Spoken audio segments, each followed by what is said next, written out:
If you're tired of dirty chicken water, I want to show you our most versatile chicken watering build that I've made using 5-gallon buckets. Let's break down materials. You can get 5-gallon buckets free anywhere if you just go to like your local sub shop. They oftentimes will have pickles in these 5-gallon buckets, and your birds don't mind if your water initially smells like dill pickle. They'll get over it. In fact, I think they prefer it. If you get them used, make sure you scrub them out with soap and water. You're also going to want a lid. You can use a snap-on lid that might come with that free bucket. I also like to upgrade my lid from just a standard snap-on lid to a twist-on lid, and that prevents me from saying all the bad words I know in front of my chickens. Now, in terms of the watering attachments, you can get these at your local farm and home store, but I found them to be much cheaper, and you'll get a complete kit if you buy them online, like on Amazon.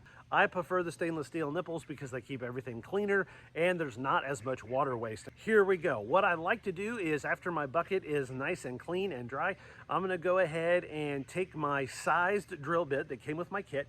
I'm gonna stick it in my cordless drill chuck and set it on the drill setting so that I know I've got enough torque in order to go right through that bucket. Now that your drill is ready, it's time to talk about port placement. You can make as many watering ports as you want. I typically stick to 3 to 4. I like to leave a couple inches off the bottom of the bucket, and that's merely to make sure that I don't crack the corner as I am drilling a hole into that 5-gallon bucket. And you'll have these little collars that you can thread on the inside of your buckets, and I want to make sure I got enough room for my big sausage fingers to actually twist this on without any issues. After you tap all of your watering ports, I like to take an X-Acto knife and just clean up the burrs, because you don't want to have a burr that will then translate to a seep.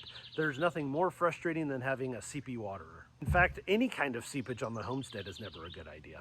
Before you thread your waterers into your 5-gallon bucket, you want to make sure that you find the little silicone or rubber washer and put that up against the back side of your threaded portion of your waterer, so that that washer is in between your watering cup or nipple and the 5-gallon bucket, and that is going to be your waterproof seal. At that point, you can then thread in your watering cup or your watering nipple, and the thread spacing should be just so that it's the exact thickness of your 5-gallon bucket. Once you have it snug, go ahead and take your, typically they're little black collars that have these little ears on them, and screw that in tight from the inside of your bucket. And at that point, you're ready to water it and put your snap lid on. But if you're gonna go the twisted lid method, which I recommend because it's easier on your fingers, you're gonna wanna screw that twisted lid on as tight as you can onto its collar, and then you're gonna snap that collar onto the rim of the 5-gallon bucket. It takes a little bit of elbow grease, so make sure you have a friend do it for you. I like to set it on like a cinder block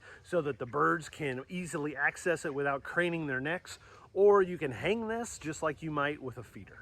You'll be surprised at how clean and how dry your chicken run or your chicken coop is, especially if you go the watering nipple route, because you're not going to have wasted water, and all of that water inside that bucket is protected from the manure and the mulch. Shh. All the chickens are going to bed. But before you go to bed, please watch just one more video from the Grateful Ambition Homestead. Sonny won't mind, and neither will his ladies.